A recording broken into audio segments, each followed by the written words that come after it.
Residing in Georgia, this cowboy slinging Corvette comp cams out of Brock Yellow Speed Racing Corvette. It's piloted by Full Pull Taylor Hall.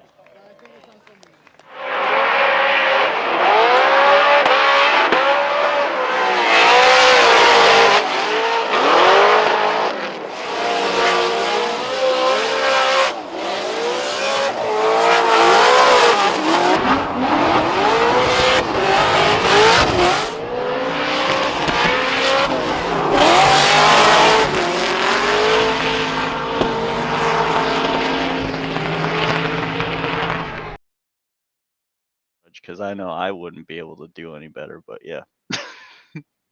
And we're live. What's up, brother? I don't hear him. I don't hear him either. We don't hear you. Got no audio. I hit the mute button. Forgot about it. Start off the Your show intro- with a bang. Your intro looked awesome. All right, Double guys, down. let's start this over. Okay, welcome into episode 33 of Behind the Camera live show. We're still here and we're still kicking. Obviously, good to see China Andy in the chat. We got local cereal. It's good. What's up, everybody? Andy's crazy. That's my boy. That's my boy. Yeah, awesome. But again, welcome in everyone. We got the lovely Taylor Hall, as always, here to join us today. But before we get into Taylor, Herbie, you survived the weekend. Congratulations. Did a little power washing on, because it's nicer out here. Yeah, And, it's above freezing where you're at.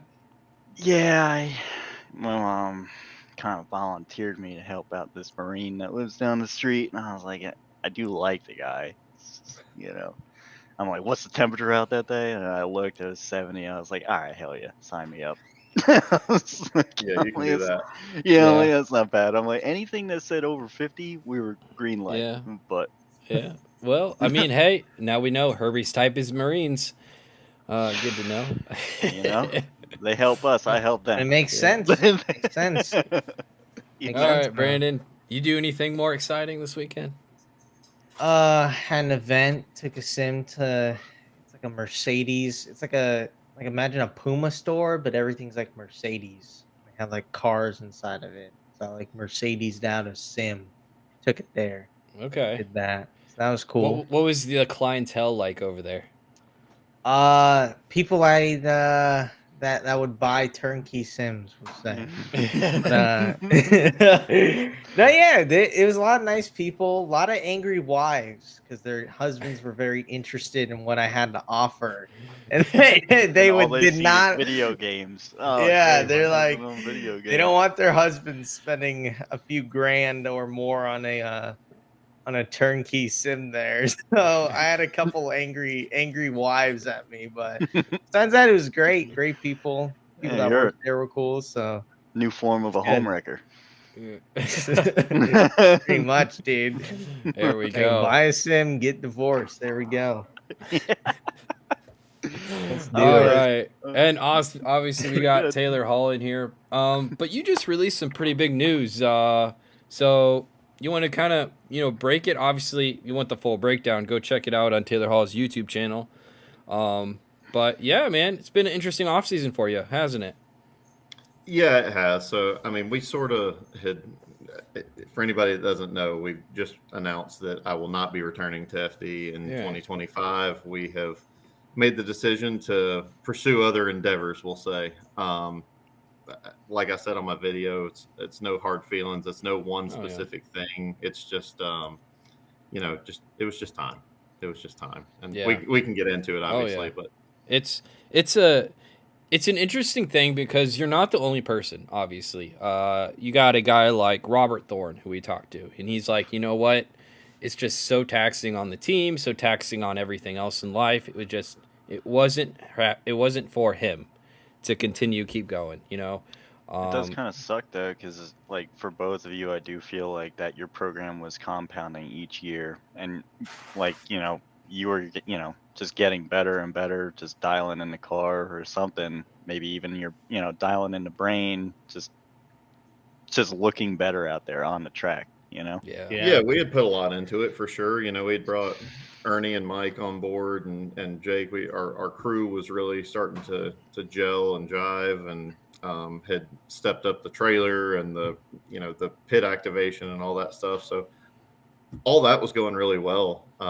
It's sometimes things just happen. I mean, it's just Right. this is look. The bottom line is a couple things. It's of course we all know it's really expensive. Yeah. And it's very time consuming. Like everything you can give and then more is what it takes, especially when you're like owning your own small team trying to make this all go round.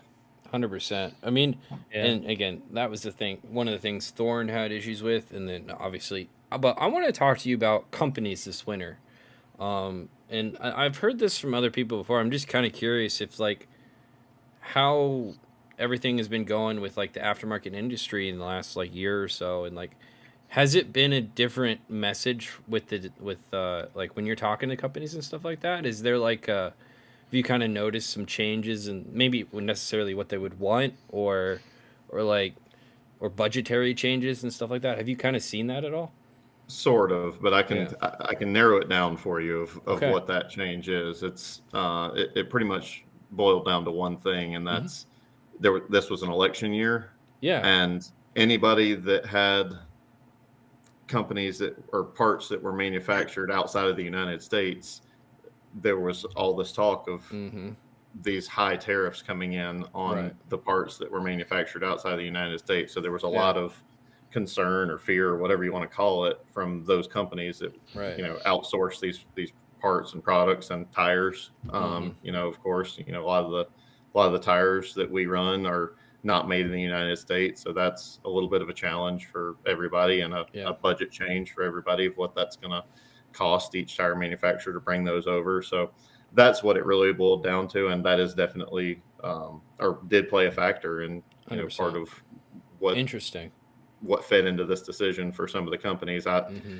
You can't blame any of the companies for trying to plan, and at the end of the day they're all responsible for their P&L and making sure that they put money to the bottom line, and when the price goes up on what their manufactured goods cost them, then they have to make up that money somewhere. So I get it, and everybody else does too. It's a business at the end of the day.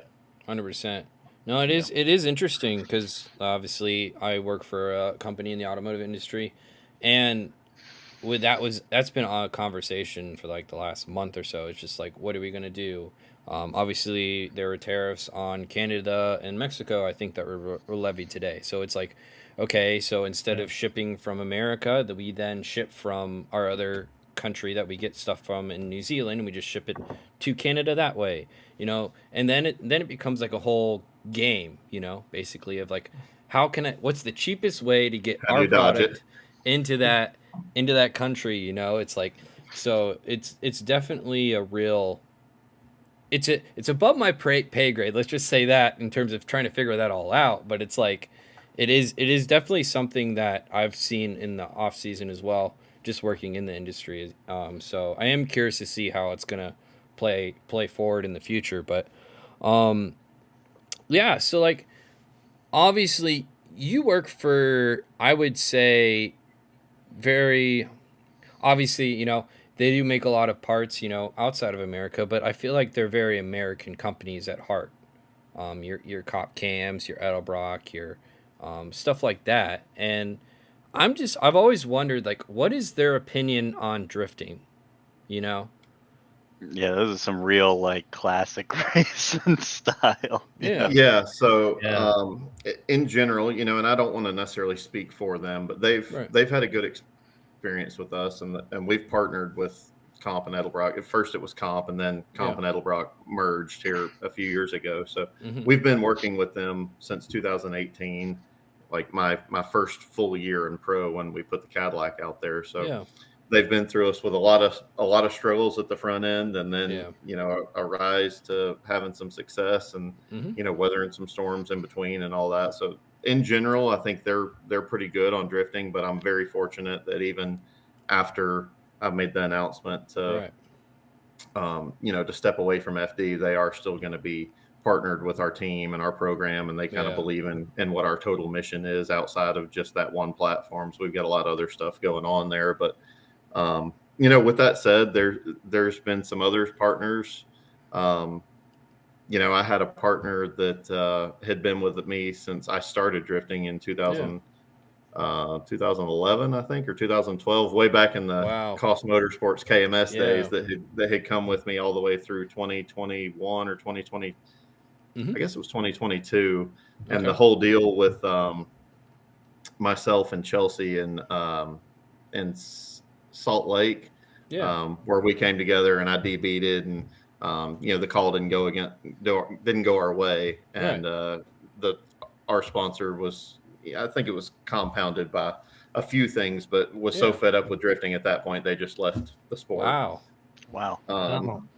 It's interesting. It does happen, and they do pay attention, and that was unfortunate, not just for me, but in general, because they had a negative experience. But not everybody feels that way. Obviously, we've had great relationships with the rest of our partners, and still have a great relationship with that partner too. Just they just got a bad taste in their mouth about drifting in general. Oh yeah. Oh, I mean, it's interesting because I've always felt drifting is it's a cool motorsport to observe from afar, but it's I don't know if it's more frustrating, but the more you know, sometimes it's the harder it is to understand some of the times on like some of the decisions, or like until you get to a certain point probably. Because like drifting, I feel like there's a pretty large gap in learning, because it's not, hey, whoever crosses the line first wins, or whoever gets the fastest time as wins. a driver or as a fan. There's a pretty steep learning curve. Exactly. So I've always wondered, okay,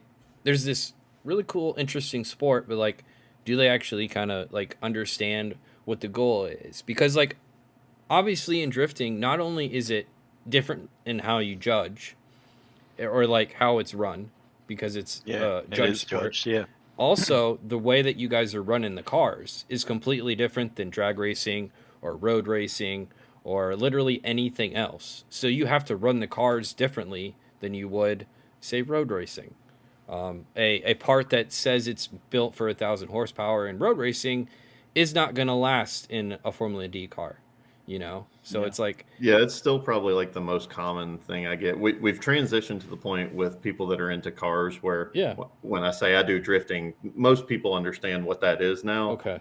The follow-up question is always, well, now it's not like a race, right? And then you have to kind of go into it. And the way I always tell people, it's like if you took boxing and ballet and put tires on it, that's basically what drifting is. Yeah, I definitely always assimilate it. Yeah, I put that with ballet a lot, honestly, drifting and ballet. You're always dancing. But yeah, boxing too. Yeah, it's aggressive.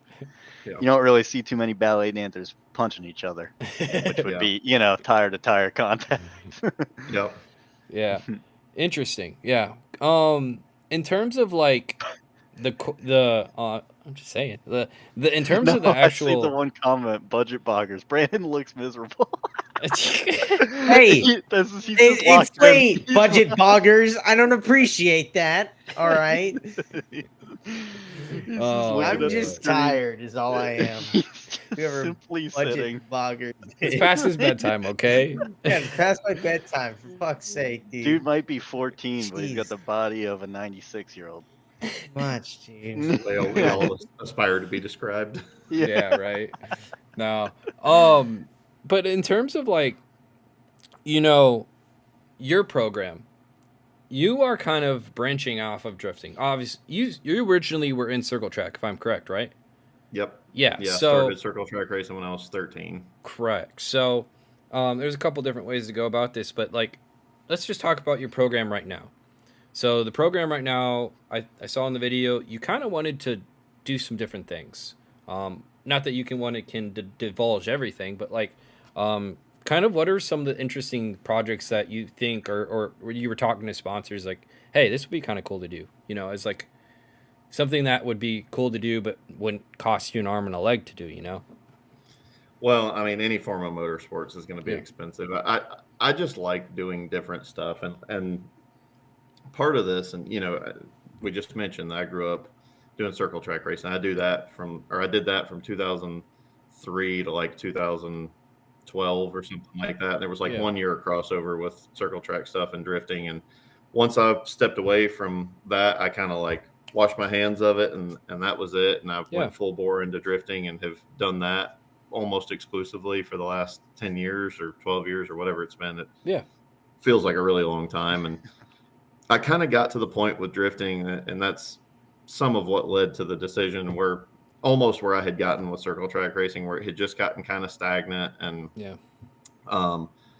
I was just tired and just needed something different. It just such a grind, the same thing over and over and over.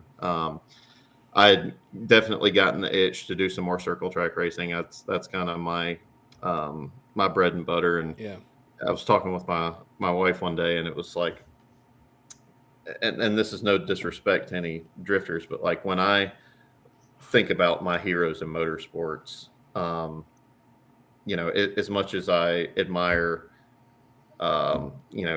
James or Sam Hubinet or Tanner Faust, those aren't the Mount Rushmore of motorsports for me. It's, it's Dale Earnhardt and it's Richard Petty and, Mario Andretti and, all Ayrton Senna, traditional type racers. And that's not to discredit drifting in any way, shape or form. I've spent the last, years and years and years in drifting. I still love it. And I still want to be a part of that. And to your question, I'm still planning to do the CMD series up in North Carolina. We won the championship in that last year, so we're gonna keep doing that.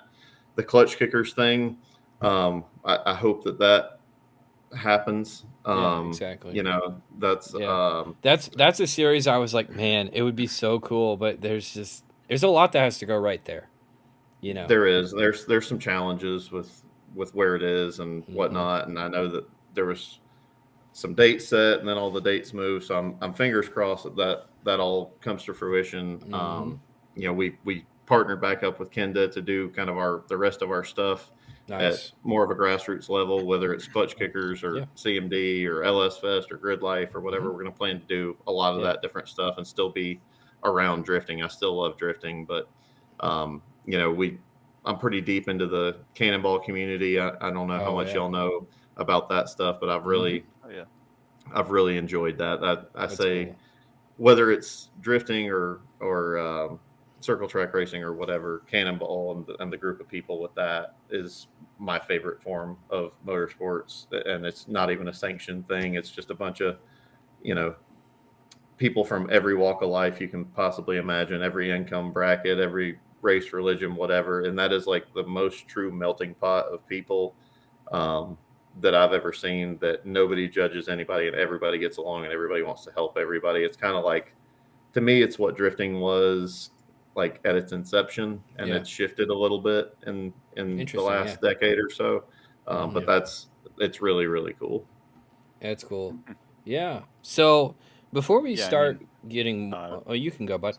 What's up? I was going to just say, like, now, like, with you doing these other events, you'll be able to have more seat time with, not spending as much and having more fun and actually doing what you started the sport for. And it's just to enjoy the sport, Yeah. And the competition aspect of it for me is what I enjoy about the sport. And I understand that not everybody feels that way. There's, all the people out there that are, keep drifting fun. And I think that has a place in drifting, and I think competition has a place in drifting, and I think that those things can coexist without having so much like almost hatred toward each other. Like, they really do.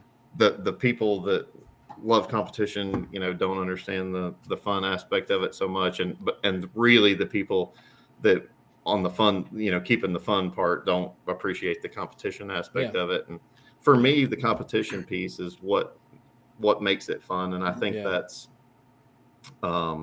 maybe some of what made some of the fan base not resonate with me as much as, some of the other drivers is, I come from 10 years of a background of strictly competition. When you show up to the racetrack for a circle track race, everybody's got the same goal, and it's to cross the finish line first. It is competition first and foremost and only.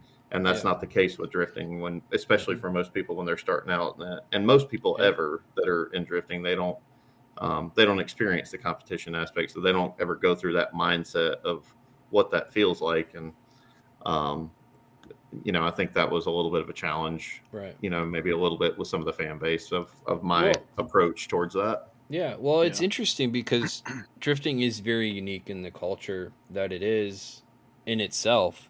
Obviously, starting out as very Japanese dominated, I guess, motorsport with their styling and all that kind of stuff, and obviously now we've seen branches of all kinds in drifting. But kind of like, you want to talk to me about like how, because obviously your culture is, like you said, very I would say grassroots American. Like V8, all of the fun stuff that comes with being a red-blooded American. So kind of how was in just getting involved in the drifting scene in the first place, and then how has that kind of developed? Do you feel like you've kind of created your own segment of fans in that sense, or like kind of, I'm just kind of curious in drifting as a whole, because obviously it's not an American sport, I would say.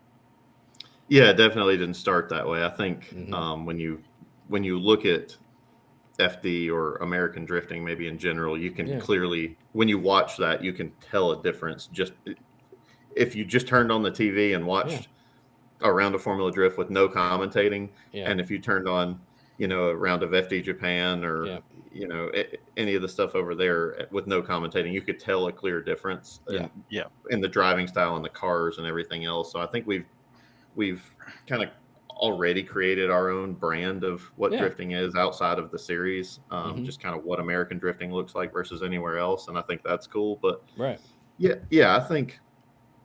think I've always enjoyed being different. I've always enjoyed having a little bit of a different take on things. That's why I brought the Cadillac out. It's, the Corvette even still was a little bit different, even though Matt kind of pioneered that a little bit before we did. I always like having different stuff, and not sometimes to my own detriment, especially with the Cadillac. It took a long time to kind of make that, into something that was competitive. But I think the fact that we kind of did it our own way resonated with some people, not everybody. And you're never gonna have everybody feel about you, feel positively about you or care one way or the other. And that's okay. I think it's great that the drifting fan base, or a fan base of any motorsport, you're going to have different fans resonate with different teams or drivers or whatever. Yeah. And you're going to have them. Yeah. Are you team Verstappen or are you team Lando Norris? Okay. Like, Yeah.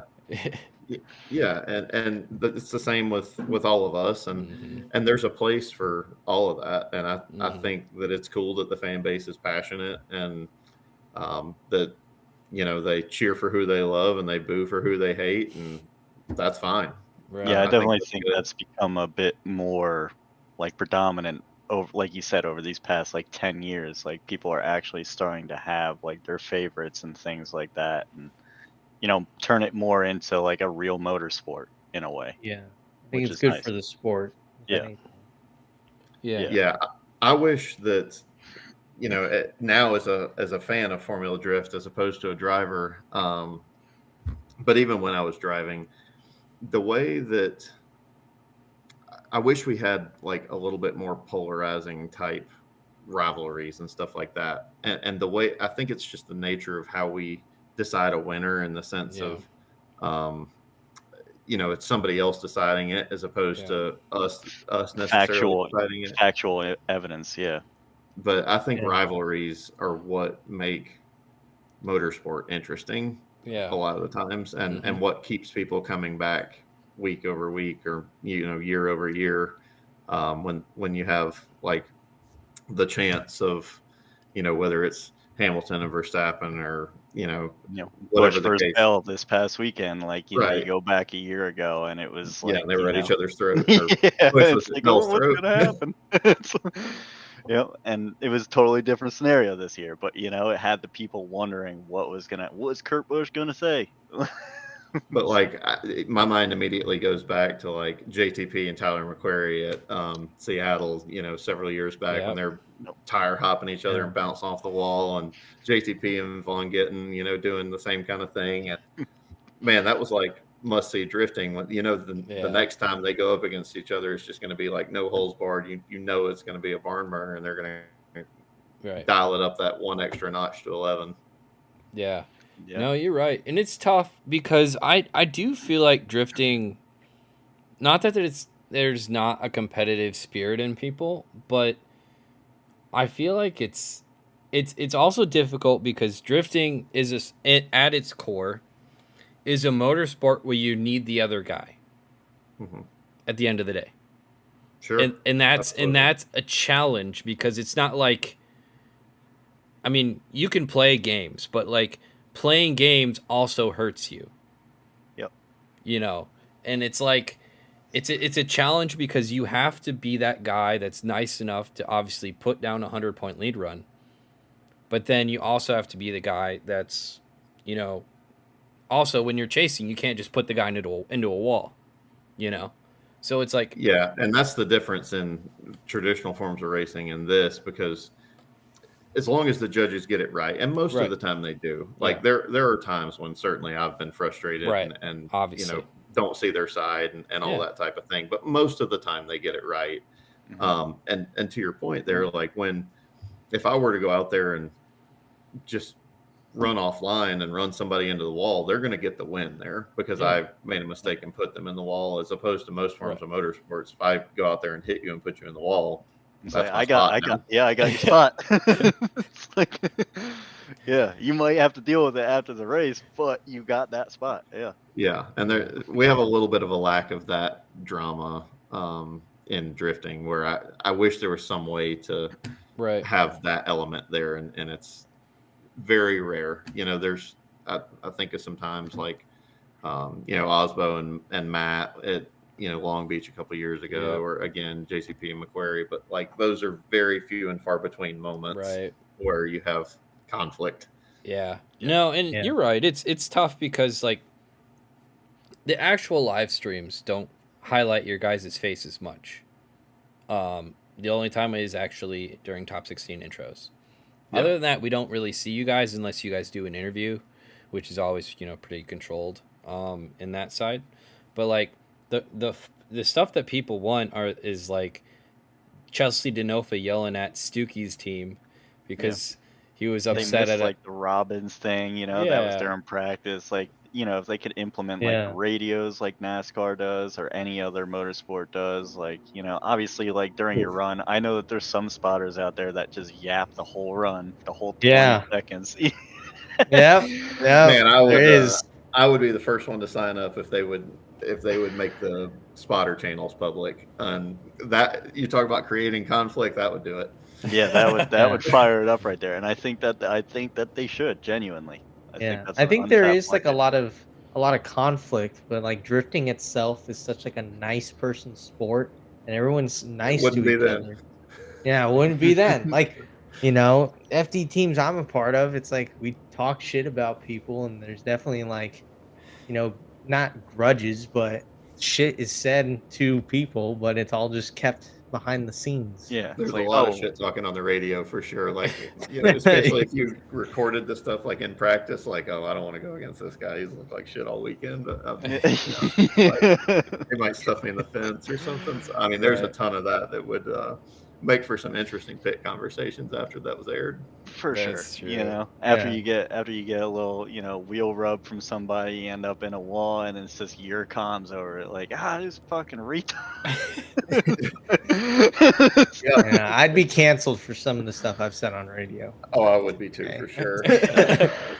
And I'm sure there's been the same thing or more said about me, and that's fine too. But yeah, it would be interesting if that was made public. That's an interesting idea. Come on, FD, let's make something. And so actually we did talk to Dustin Miles was it Thursday? I can't, they all run together. No, it was Tuesday. Yeah, Tuesday. Yeah, so we talked to him, and he did bring up now that they actually have a Discord that they can message the announcers for, so they can actually keep an update if, like, for example, they crashed in practice and just got the car back together or something. And, you know, at least there's some stories that can now be shared. But, like, you're right. Like, that, and that's what I feel like if you wanted to do, like, an F1 style, like, Amazon show, that's how you would have to do that. You'd have to get that inside, like, commentary, ear. because that's Yeah. what would make the show.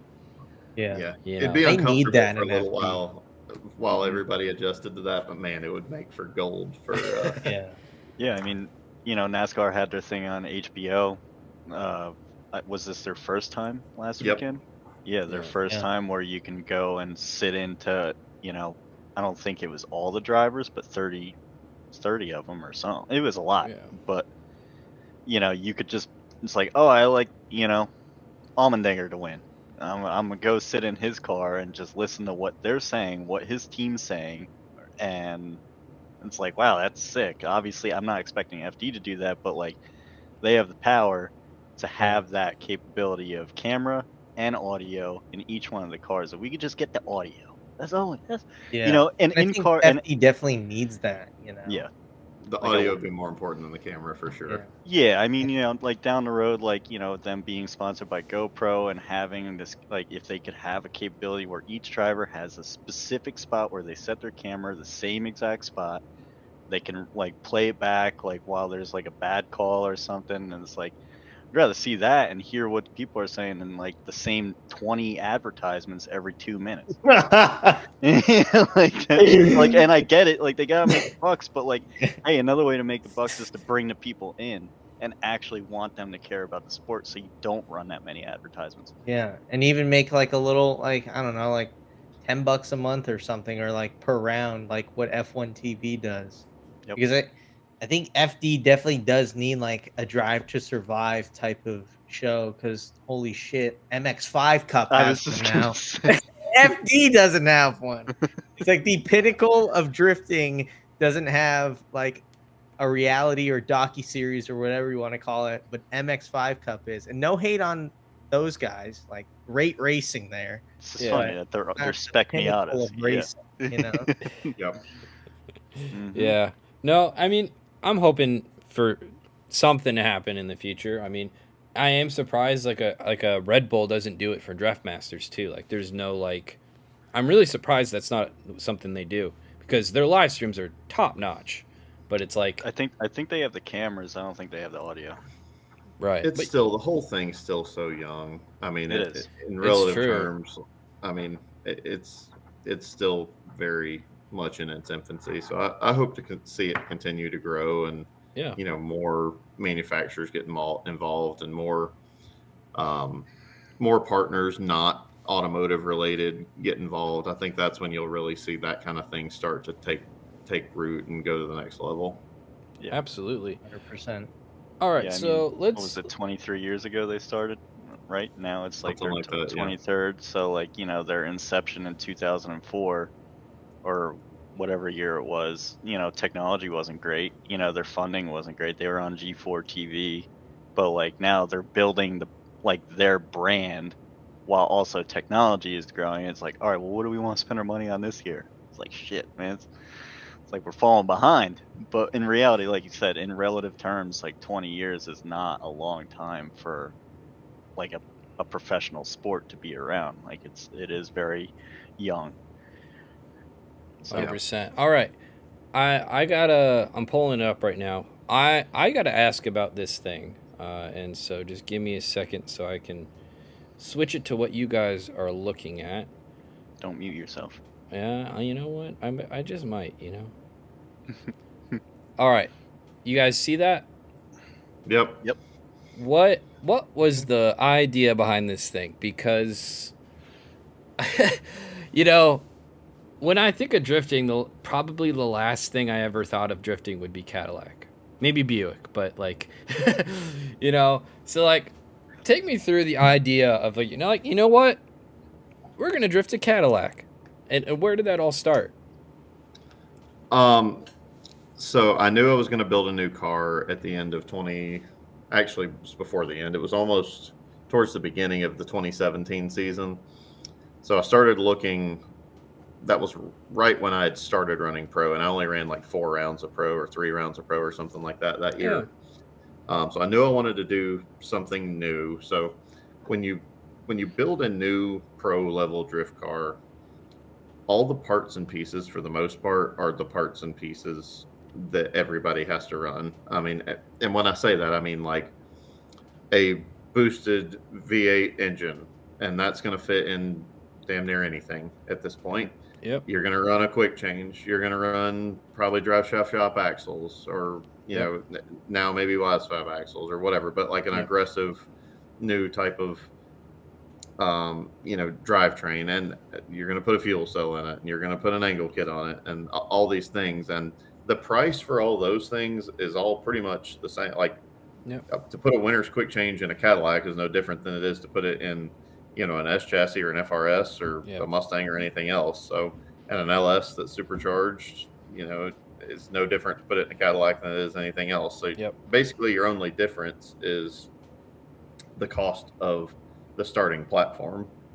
So when I looked at it through that lens, I'm like, okay, well, I can pick almost anything. And I really wanted to do something American. And when I did that, that was before the Corvette had kind of come to prominence of having any aftermarket support or really like any level of success in drifting. It was just not really fleshed out and not proven, not a proven chassis. And before, the reason I didn't go Corvette originally is the same reason that makes everyone nervous now, I think, which is there's a very small gap between the back of the rear tire and the end of the car. So like any mistake you make is very easy to put a tire in the wall instead of a bumper in the wall, and you can really tear up the car pretty quickly. But I started looking at things that were rear wheel drive, independent rear suspension, and within like a 98 to 110 inch wheelbase. So when you put all those filters on, and then I wanted to do something American, there's not a lot of cars that fall within those parameters when you put all that on there. So that was one of them.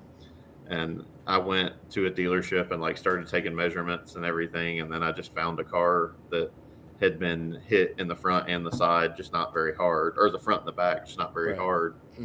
And just started started developing parts for it, and had a lot of partners along the way that helped us with stuff with Nate with Bink Industries and Committed Service helped do some stuff. And we had to flesh out a few things with the angle kit and the way that we wanted to do a rack. We did the CTSV rack as opposed to the ATS rack, so that the power steering pump that was factory on a LSA would play nice with the steering racks, because it was, you know, made for it to work together from GM. Which, if as much any aspiring drifters out there, as much as you can keep factory stuff with factory stuff, the more reliability you're going to have in general, because there's a lot of engineers that are a lot smarter than in general, probably a lot of the people even in the automotive aftermarket that science that stuff out for the factory to play nice together. So whatever you can do to keep those things together as long as possible until you start breaking them, the better off you're probably going to be. 100%. And fixability. 100%. And like, I'm just kind of curious, what's the suspension like on a Cadillac? So it's McPherson front, just like a S chassis. And then the rear is a multi-link rear. It's a divorced rear coilover, so you've got the shock independent from the spring. The spring's more inboard, so you ran like on an S chassis where you'd run like a 5 or 6K in a pro car rear spring, you run like a 12K in that car because it's so much further inboard on the lower control arm. But it's pretty normal setup. I mean, think of it similar to like a 350Z. Interesting. Because used to be one of my favorite Forza cars, not gonna lie. I mean, it was CTSV. They didn't have the ATS at the time, but you know, same, just a big body. It's a similar design, just the ATS a shorter wheelbase. The CTS, I love the CTS, and most people, I say most, a lot of people think it was a CTS, and forever when I was driving it, they're like, "I love your CTS." I'm like, it's an ATS, but that's cool. The wheelbase is like 5 inches longer on the CTS than it is on the ATS. Gotcha. Okay. Yeah, And yeah. how long was the ATS? Do you know? So it's like 108, so it's about the same as a Oh. Mustang. Wow, yeah, that Gotcha. would have been a long girl. I didn't realize how long a CTSV was. Yeah, Jeez. they're like 114 or 115 or something like that. They're Damn. big cars. They're like a Charger. Yeah, that's Wow. crazy. Yeah, and then you had no interest, obviously, in that V6 twin turbo that it came with. Well, it didn't have a motor when I bought it. I purposely Okay. sought out a car that Okay. didn't have anything. So we had already, in my mind, I thought that I had kind of scienced out our engine package already. So I wanted yeah. something that I could drop an LS in. That turned out not to be true. We had nothing but engine problems our very first year in Wow. that car, trying to, it taught me the lesson of you get what you pay for. I took it to an engine builder that was willing to put an engine together for me for free. If I brought them the parts, and I got what I paid for. Wow. And Yeah. it took me half the season to get an engine that would even run, and it wasn't, having failures and everything else. So definitely learned my lesson, and ended up with John Kazi Racing up in Winder, Georgia, putting our motors together now, and has been ever since. But it took a lot of time, money, and effort to figure that out. The old adage of just do it right the first time instead of doing it wrong a bunch of times. It ends up saving you money in the end. Yeah. Yeah. That's true. But I paid $2,200 for the car as like a wrecked sort of roller, Right. and it didn't have a motor or anything. And I sold some stuff off the car and ended up almost having no money in it when I first got that thing started. Wow. That's good. That's Yeah, cool. That's really good. Yeah, because like it's a good looking car too. Like Cadillacs. I mean, I've always felt like even like the older generation LSA CTSVs and stuff like that have always looked fantastic. So it's cool that you actually were able to bring this vision to life. And but it's who was the other guy? There was another ATS. Who was the other guy that had it? So Austin Meeks ran That's one. right. Started the year after I did. So his crew chief was the guy that helped me design some of the original stuff, and probably helped me with, call it maybe half the build of the original car. So he had a pretty good understanding of what the chassis was. So when he put a pro car together for Austin, he just went ahead and did another one of those. There was a lot of things that were different on the two cars, but the basic platform was the same. Right. And it was an awesome car. I loved the car, and it did everything that I asked it to do. Yeah. The problem with that car is the same problem it still has now, and it's that there is zero aftermarket support for that car. WiseFab does not make an angle kit for that car. Nobody makes anything as far as adjustable control arms and stuff for the rear. We had to make all of that ourselves. And anytime that we had any sort of problems, I would have to, I had a jig at my house where I made lower control arms and, fixed the knuckles and all that stuff. Wow. You couldn't just order it. You had to make all that stuff. Replacement parts that's coming from you, it's not a very viable, long term. Yeah, that stinks. But I mean, it is still out in the wild, right? Getting ripped on. No, I mean, it's out there. Like a buddy of mine has the car now. So I sold the car to a guy named Zach up in Virginia Beach, traded it for a couple other cars and some money, and he ran the car like once, and he was like, "This is out of control," and way too much money to run at like a grassroots level just for fun. Oh yeah. So he sold the car every 2 laps. Yeah, to my buddy Josh, and it's in his warehouse in North Georgia. It went all the way to Virginia Beach, and now it's like in North Atlanta. But I don't think it's been to the track since he's got it. And it's been sitting there for a few years now. I almost bought the car back at the beginning of last year, and just couldn't quite make a deal on it. And that's when I built the Monte Carlo, the Vet Carlo deal, and put that together. And 100%. But it's a super cool car still. I really enjoyed my time in that car and had a lot of fun with it. Yeah. Yeah, like I said, always appreciate the unique stuff. And I guess we can just switch over to this guy. Yep. The old Corvette. And when you did yours, you were the first front mount transmission, in FD. So it was a really interesting paradox of is it really worth keeping the torque tube? Like that was it was an interesting question because obviously Field kept it. So, are you happy with your decision to move the trans to the front? You think? Still, absolutely think it's the right decision. Okay. If I were to build a new one starting today to do it, I would do the exact same thing. Yeah. Yeah, Phil had asked is the difficulty of doing the front swap, like the front trans swap. Was there any like major difficulties that you did actually run into, or is pretty at this point? It's pretty cut.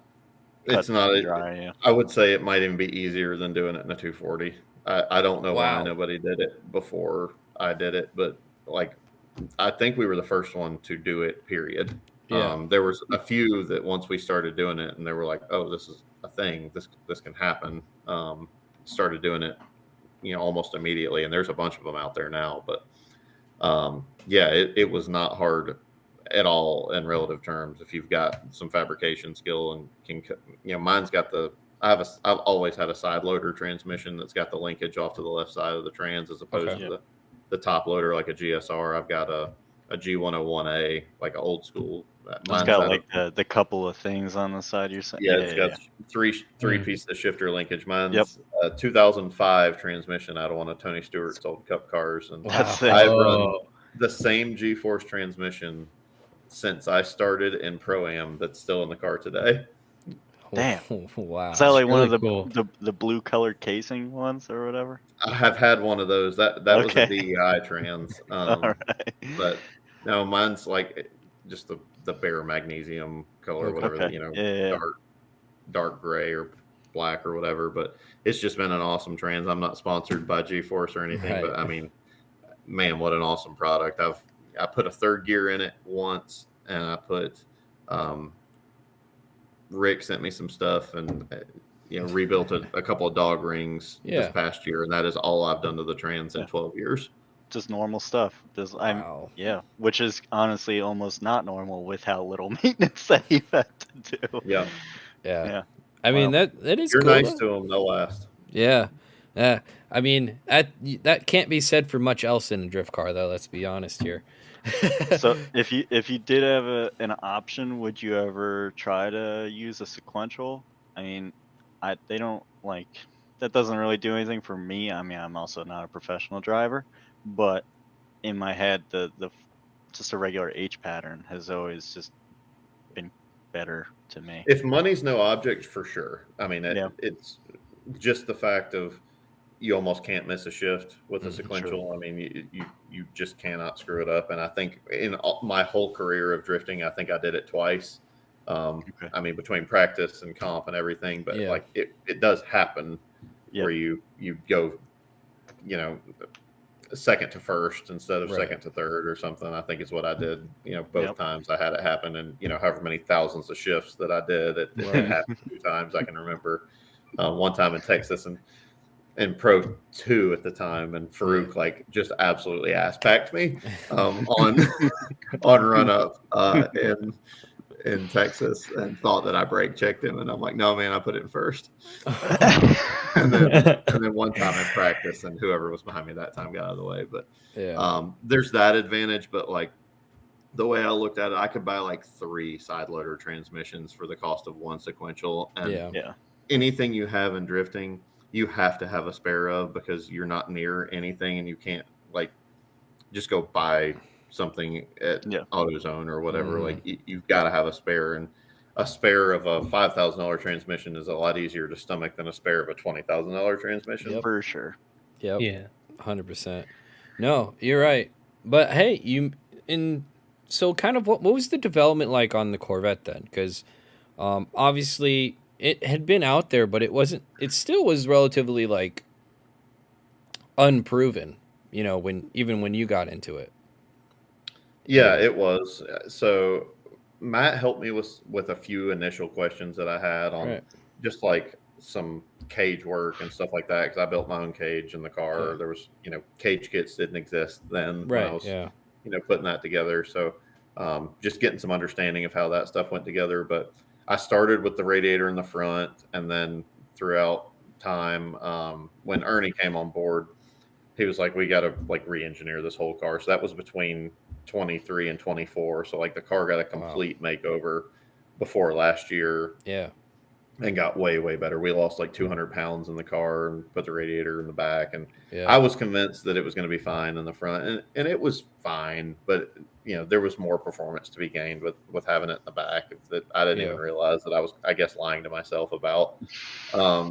So it was, the car worked really, really well. I mean, we had some supercharger belt issues that had plagued us for a couple of years that we finally got sorted out last year. I think we only tossed like 2 supercharger belts all year last year, which is good.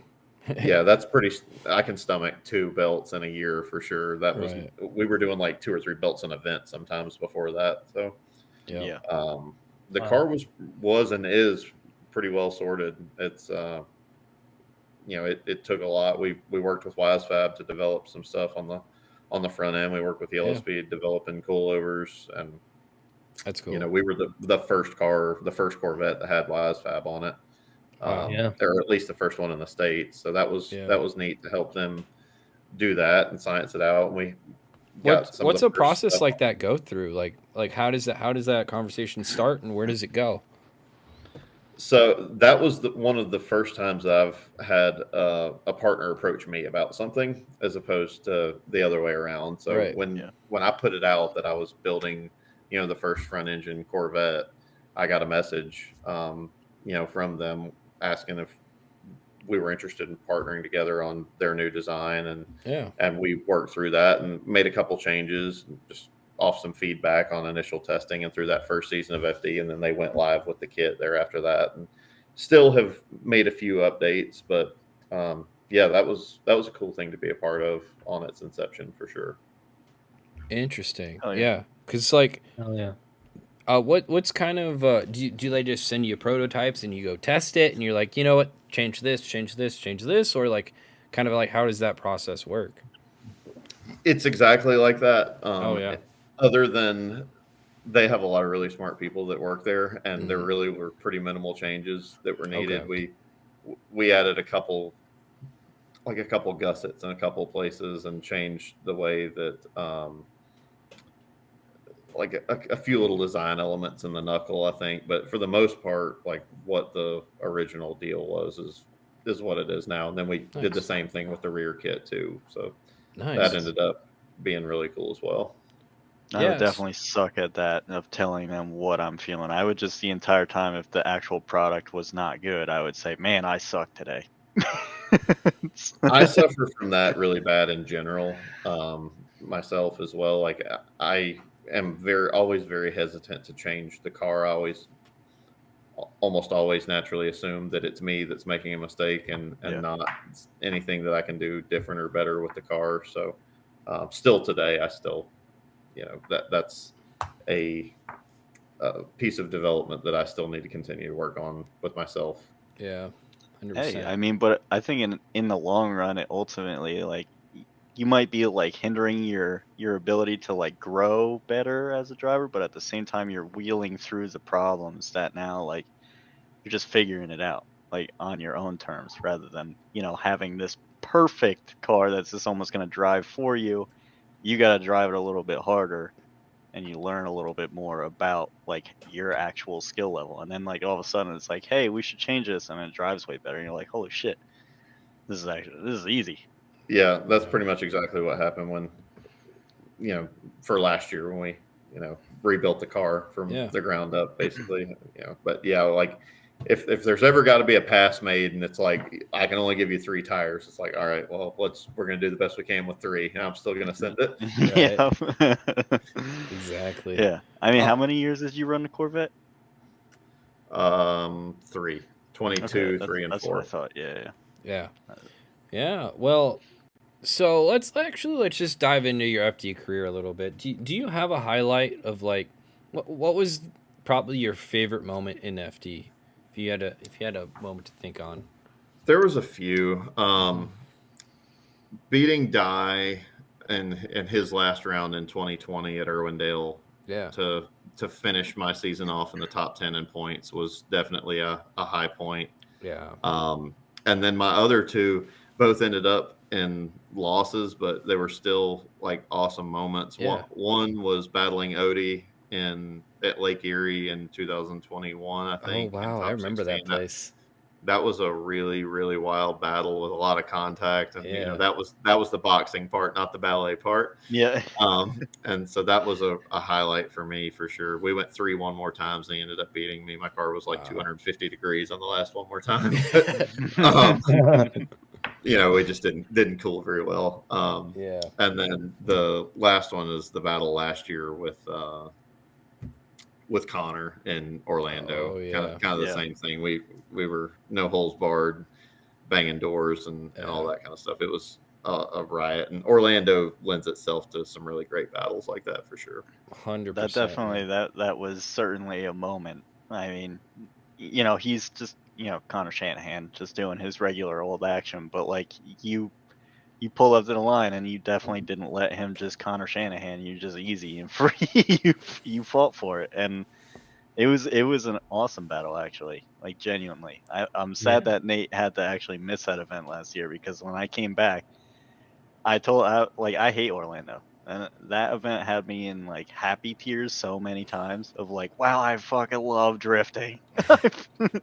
Yeah, the facility still leaves something to be desired, but I don't hate that place the way a lot of Yeah. people do. I think Well, it's Orlando usually the weather is the an awesome problem. layout because Yeah. it is the armpit of hell as far as the weather But goes. last Orlando was beautiful, and I didn't was get to go. The first, Yeah, it would we're have been the gonna- first Orlando. It would have that we wouldn't have not either had like a rainstorm, a tornado, or a hurricane. Okay.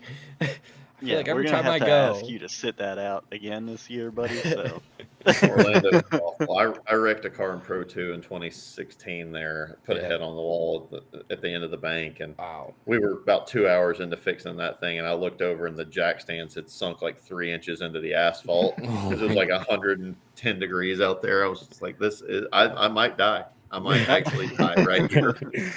yeah, that was one of the only one of the tracks that a driver was like on grid, and I'm like trying to mosey my way back to like my media spot, and they're like, "You all right?" And I'm like on my knees. I'm like, "No, I'm actually not." I'm like, "But I gotta go." Really hot. Yeah. There in St. Louis, man, I don't know what the deal is. Dude. Those two places are the hottest places on earth as far as I'm concerned. Yeah, we're just gonna leave out New Jersey because it's the best. That's fine. It was bad last year, but like usually New really bad. Jersey's Yeah. not that bad. It was really bad last year. But yeah, so like obviously, how long did you do Formula Drift for? Total, you think? I started in 2015. Yeah, I that's started in Pro 2 in 2015. Yeah. So what was the hardest part keeping going every year outside of money? Or is that just the answer, you know? So that's part of it for sure. Right. Crew is always a challenge because Okay. you're not able. I say you're not, like a lot of us are Right. not able to pay Right. either anything or much to crew members, and when you're Right. not able to do that, it's hard to get a firm commitment out of people. And again, I understand the Yep. why that is, because when you're doing something on a volunteer basis, or basically working for food, Yeah. it's hard to give the level of commitment that is required to be successful at this. And having a consistent crew is really important Yep. to having a level of success. Not so much for the normal operation of going and running tires and nut and bolting the car. It's when the shit hits the fan and you're on a Yep. 5-minute call and they know the car backwards and forwards. When you don't have consistent crew and they don't jive well in a moment of chaos, that's when you don't make the 5-minute call. And I had it happen to me several times. Yeah, they don't know the quirks and the ins and outs of like, oh, well, this control arm, if you just tap it from the bottom, it comes right out. But they're hitting it from the top or something. Nobody's fault. It's just it's just kind of what happens. Yep. It's just a little like the knowledge. That's it. Yep. Yeah. 100%. Yeah, that makes sense. Yeah. And like, so like, what was like, what was the final nail in the straw or nail in the coffin for you, like this off season, like? So every not every off season, probably for the last 2 or 3, it's like it got to the point, maybe I don't know, early in the new year, whatever the new year Yeah. was for the last 2 or 3 years, and it's like when you get to that point, you're either excited or you're dreading Yeah. kind of what's coming up. And the excitement year to year had started to wane a little bit, and then there was a few things, this off season, whether it's some lack of support because of the tariffs Right. or whatever. Obviously, we still have sponsors moving forward for what we're going to do this year, so it's not like we didn't have any level of support, but some of it was reduced, and a lot of it is just that I just want to do some other things, and Mhm. you really can't do anything else at Like it's hard. Like if it would be one thing if it was a ride and drive, but the fact that you're running your own program means yeah, you have 8,000 things other also to worry about. You it's know. everything. You have to put everything you've got into this to even have a hope for success at it. Right. And I just got to the point where there's other stuff that I want to do. I want to spend some more time with my family. My parents are getting older. Yeah, It, and for it was eight there was rounds no a year. one thing. It just was, a culmination of things. And like I said in my video, I wish nothing but the best for the series and the drivers. And I still have a lot of friends there, and think a Yeah. lot of the Oh, yeah. staff with Formula Drift. There's no ill will toward anybody. I'm not walking away, with the middle finger out the window or anything like that. It's just it was just time to do something different. And I'll never close the door on Oh yeah. whether it's driving or doing something in the sport again. I just needed take a moment. Take a Oh, little yeah. breath. Do you see yourself then, Breather. like, ever, maybe down the road, like, would you ever come back? Under the right set of circumstances, I would look For at sure. that. But it would have to be the real right set of circumstances. Yeah, And coming I've out said, on the green and I've said from when I started this that I would not put myself in the poorhouse to go drifting.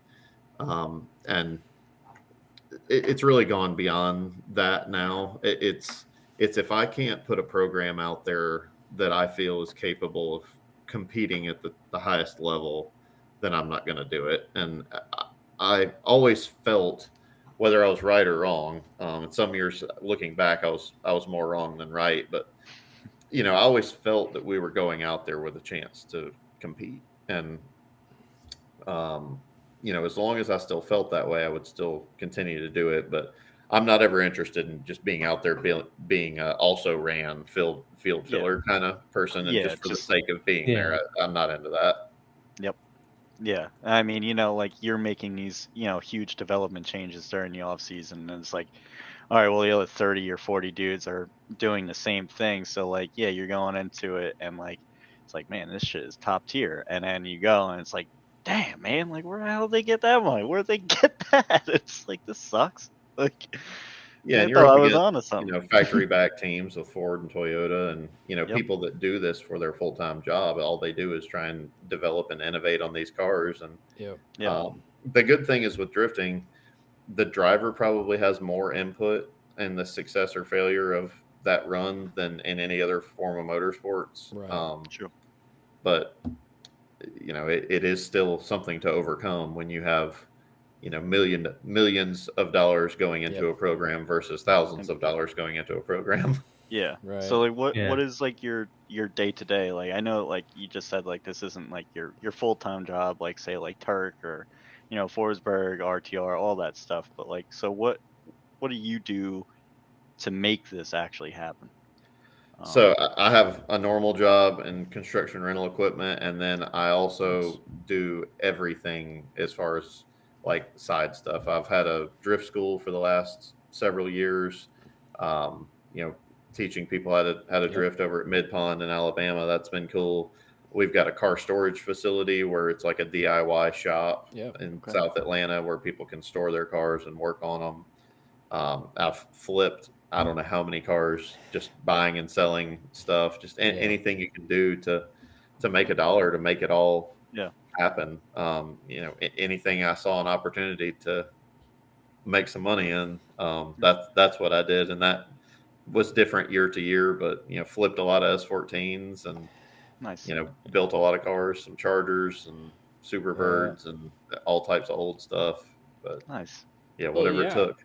Yeah, I mean, like, let's talk about some of that stuff because you've made some old muscle cars drift. Now, I mean, like the one I know had Corvette suspension or underneath it, I believe. With the Monte Carlo. Yeah, but kind of, have you actually taken an older style muscle car and not swapped like the body to make it drift? Have you actually drifted like an older?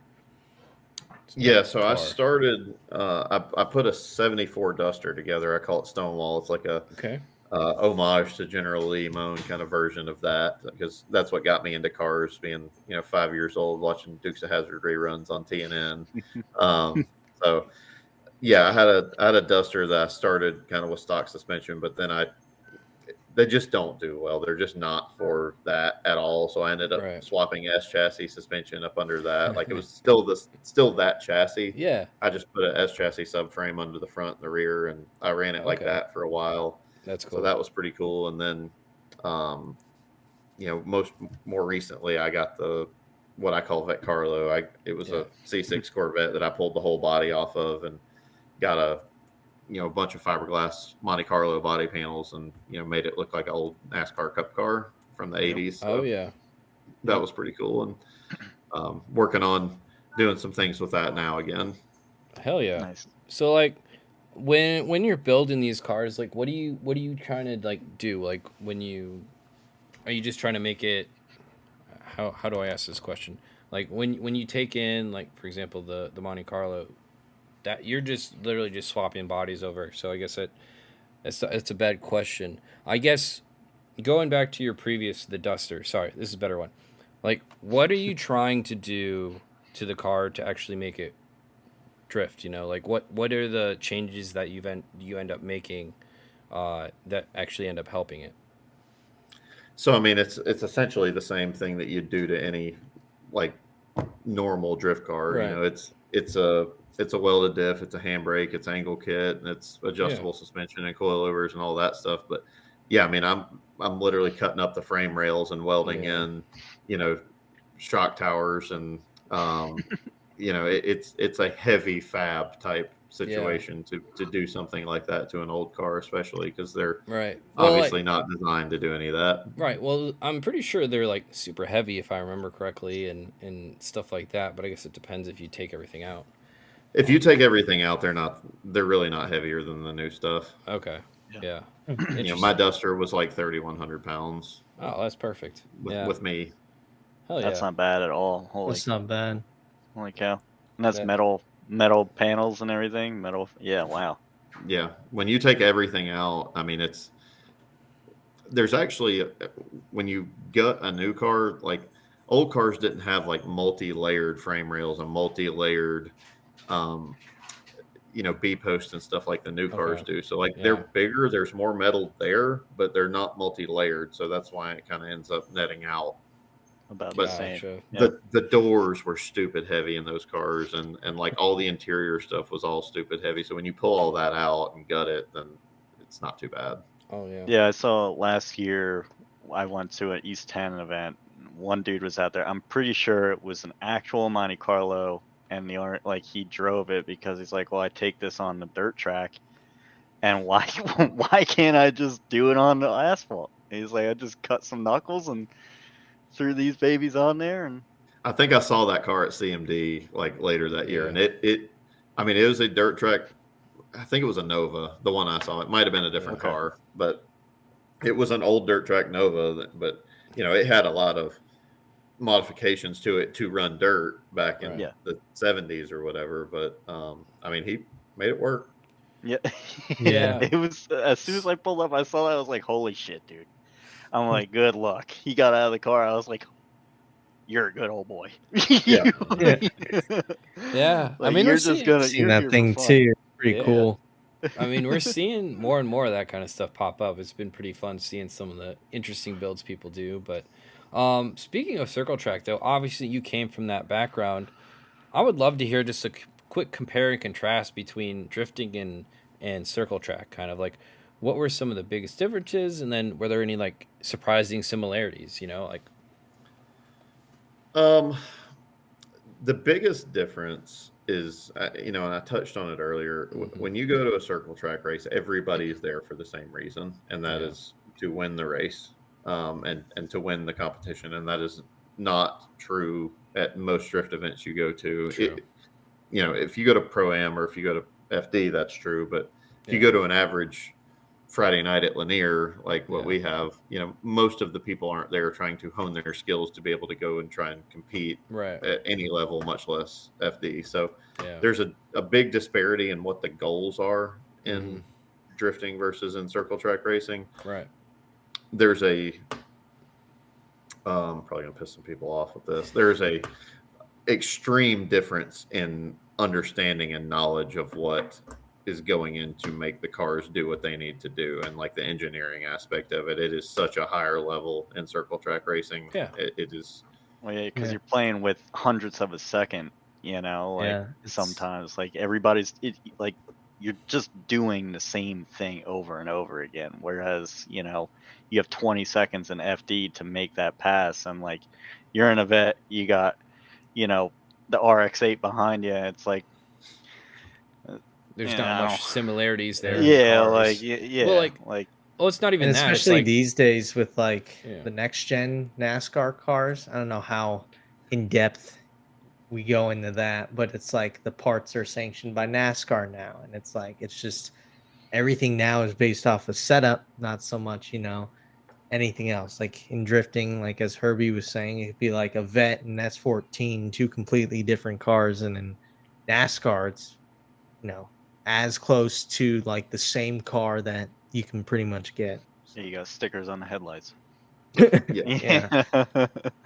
But to be fair, there's been 100 years of development in that type of motorsport as opposed to 20 in this, and there's a large gap to make up in the engineering aspect of all of it, and the playground is a lot different. You can build tube chassis and stuff and do. I mean, the engineering side of it is almost endless in circle track stuff, as opposed to, you are playing within a box of you can't modify within the subframes on any given car. So, you don't get as much creative freedom in this as you do on the circle track stuff. Yeah. But it's like everybody in the circle track has that recipe, and it's like, why would I sway away from, clearly the winning car? Now it's just a matter of like, all right, well, what toe did they run, or like what's all that, like just like the minor little things, and it's like it comes down to like 0.1s, I'm sure, and like little changes and stuff like that. Yeah, all the little stuff adds up to big stuff, and gains over the time or over a race. If you're 1/10 faster than everybody else per lap, and you're doing 100 laps or however many, like you're in good hands. Yeah, 1/10 of a second is a big gap in circle. That's a big gap. Yeah, that's a huge gap. That was just for everybody that may not know, that's huge. Right. Interesting. But yeah, so like in terms of the actual cars though, what series were you running? In circle track stuff? Yeah. So I grew up doing like the Bandoleros and the Legends cars when I first started. I ended up doing Thunder Roadsters, where we ran at Bristol and on the 1.5 miles at like Charlotte and Atlanta and Rockingham and stuff like that. Did some stuff with modifieds and dirt oval type, some midgets and late models and things like that. And then when I dabbled back into it a few years ago, it was always kind of my aspiration to go late model racing, pro late models, like straight rail offset stuff, which is all tube chassis cars. And these are like the entire chassis basically is built on the left side because you're turning left. So like 58% of the weight is on the left side of the car, and only 42 is on the right. So the cars turn left really well. But that whole thing is really intriguing to me, and the competition side of it is so tight and so close. And I've got a lot of really good friends that I grew up with, and some that I've made since getting into drifting that helped me with that. And Yeah. I'm hoping to get some help from here shortly to do some Right. more of that. Did you ever use any of that kind of knowledge with the suspension that you did have to kind of set up with when you were doing like oval tracks, for example, and drifting and stuff like that? Is any of that kind of translate or not really? Yeah, some of the shock stuff for sure translates and just how the car behaves. Yeah. With rebound and compression and things like that. Toe somewhat translates. You're not. It's all live axle stuff in circle track, so the way that car behaves is different than the way that a car with multi-link or independent rear, reacts to things. Yeah. But you can simulate pinion angle and things like that. Right. But yeah, there's some crossover, but the further we got down into the FD side, the less that correlated. Really? Mm-hmm. Interesting. Yeah, because I was talking, I think it was with Odie, and I was just, for example, I was like, I always felt in my head, I was like, oh, they kind of look like drag cars, that lift up like that, and like Odie's like, yeah, they're completely different. And I was like, oh, okay. So, I obviously they're like, I mean, I remember talking with Thorne, and like he had all kinds of issues because he was a great road racer, dude. Like the dude's like a top-notch road racer, but he had so many issues with suspension setup and drifting because it's so unique, because I feel like there's so many like counterintuitive things that you would sometimes do to make it work in drifting and stuff like that. So it's also, but like you said, the knowledge base isn't there yet to like what is the secret sauce, because well, I mean, some people do have a secret sauce, but right. like, it's like the same thing with like any like racing. Like, it's probably against the rules, but there's not really a rule yet for it. Like. Well, yeah, but you know what I'm saying. Like, there's so many different elements with drifting, even in different chassis and stuff like that, like different things. But oh, for sure. But yeah, I mean, just that it's kind of what you just said is a difference between different forms of motorsports. When you do, whether it's circle track or drag racing or whatever, all of those competitors look at a rule book and do their best to diagnose what's not there, what's in the rule book, what can I play with that you have not done or said in this rule book. And growing up for 10 years doing that is very much how I look at a rule book. Right. What isn't there? What box have you given me to play within? And there's not many people in drifting that look at things that way, and beyond that are okay with other people looking at things that way. That's still frowned upon. To be 100% honed in on the competition side. I think it happens more than what people realize. There's a lot of really smart people out there, whether it's all the folks that work with RTR or Papadakis or Odie or whatever, that those people look at those things in the same way. And that's that. I like that. I like the ingenuity aspect of it. I like for people to be able to get creative, and then you kind of get found out, and they're like, I see what you did there. We're going to make a rule next year, but you got us this time. I think that's cool. Easy there, Chelsea, with your glued wheels or whatever. Yeah, I mean, like bump stop things that people may have on certain tracks or whatever. It's like this, like it's not really in the rules, but like it's gray area, like just gray area things. It's like, all right, cool.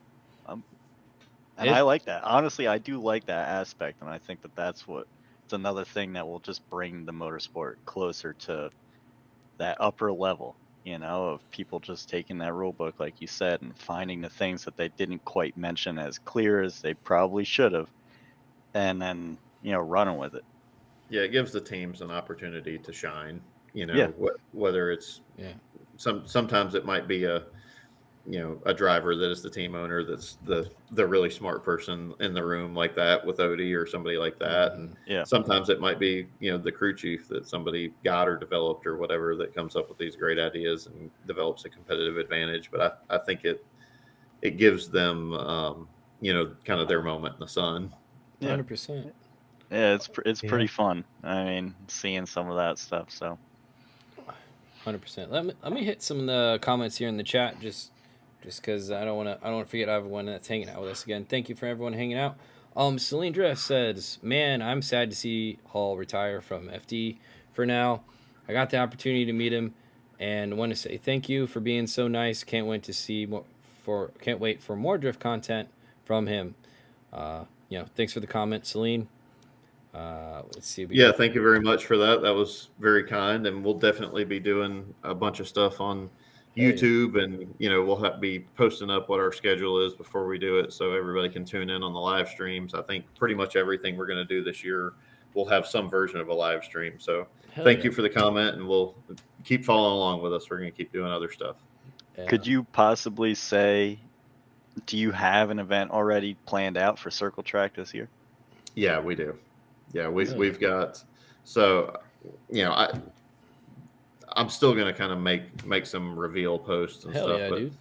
We've I don't mind saying we're going to run some it's a Pro Late model that we've partnered with. Nobody here is probably going to know who it is, but Bubba Pollard is his name. He's like the most premier or successful, we'll say, circle track racer in the area for grassroots type racing. But we're going to go and run at what's called the Cars Tour for Pro Late models, and that is a series that's owned by Dale Earnhardt Jr. and Jeff Burton and a few other people. So we're extremely excited to go and play with that and see if we can have some level of success along with our stuff in drifting. So I feel like we've got the car on the drift side pretty well dialed in of what it's supposed to do. So, I don't have to put so much focus on making sure that that's all perfect, that we've got our crew and we've got the car that I know is going to act right for those things. So I can now, where I could not before, I can put most of my focus on the other side and figure out what we need to do to be successful. But it's very much going to be a learning curve for me. So that's exciting. It's super cool. Yeah, it is. It's man, I'm just in such a better mental space coming into this year than I have been in a long time. I'm excited coming into what this year is going to look like. Not just for the circle track piece, but the CMD stuff and clutch kickers. Like when I was running, I think it was like the third round of CMD, and we were having some success in like the middle of the event and Vet Carlo. It just kind of hit me like a ton of bricks. Like, man, I'm having fun. This is fun. Yeah.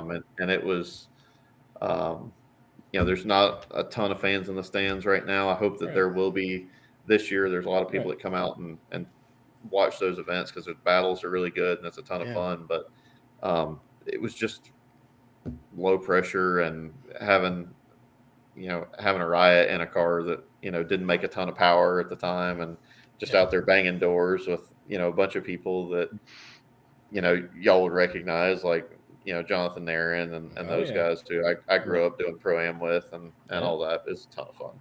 Yeah, you go back to the pits, everybody's laughing, you pull up online, you turn that on again, and it's like, all right. And then mid-run, you're probably giggling to yourself about how silly this is. Yeah, it's still competition, so it's still like everybody wants to win. I want to win. Like if you and I walk to the door, I want to race you and beat you to the door first because that's just who I am at a core, at the core level of the person. But there's less hurt feelings and that type of stuff. Yeah. That's always a fantastic atmosphere to try and captivate. I feel like when we did clutch kickers the first time in Emerald Coast, like I feel like that atmosphere was super cool because it was some of the best battles I've ever seen. But dude, everyone was pumped about everything. It was such a weird atmosphere, but it was cool. I mean, we gotta get you out there with old Cletus. Maybe you'll find yourself in the Ultima race or something like that. Yeah, I'd love to go do some of that stuff. He's a good dude, and we talk from time to time, just from when we did clutch kickers down there, a few years ago when it was ending the last time. But he's a great dude, and I love everything that he's got going on with the Ultimas and the Rangers and all the insanity that he It's on down there. Doing ARCA, all that crazy stuff. Yeah, doing Daytona with ARCA. That was super cool. And Now he's got 2 swans. George just gave him 2 swans today oh god, I didn't know that. for his birthday. One of the first people I ever worked with drifting had shop ducks. Like, I just honestly walk up and there's just ducks walking around. I'm like, you got ducks. They're like, yeah, that's George or whatever his name was. I feel like Okay. somehow ducks for drifting is like, especially for FD, that's like our mascot. I didn't choose them. If I could choose, I probably wouldn't pick a duck. I'd probably pick a bald eagle. But Have y'all seen the pet duck? Like, I don't know whose Yeah, duck. yeah. They just walk around the pits. Like, yeah. so weird. But I mean, Yeah. cool, but weird. Yeah, people in the FD chat always just putting a duck emoji. I'm like, maybe I'm too old now. And Maybe, then Mid Pond's got ducks, so that's a thing too. Yeah. So, yeah, they're just they're just hanging out. That's cool. yeah, they'll run across the racetrack if it's raining. They'll like, cause the worms get up on the track and they're Oh, like yeah. on the racetrack trying to get the worms. New that's clipping funny. point. Yeah. Yeah. Ken's like, don't hit the ducks. Yeah, It's right. like, I'm gonna try not to, but if they get in my way, we're having duck for dinner. Yeah. Hayden Cash said, so sponsors actually watch your events. That was This going is- back to So earlier in the conversation. Yeah, absolutely. I mean, not all of them. Right.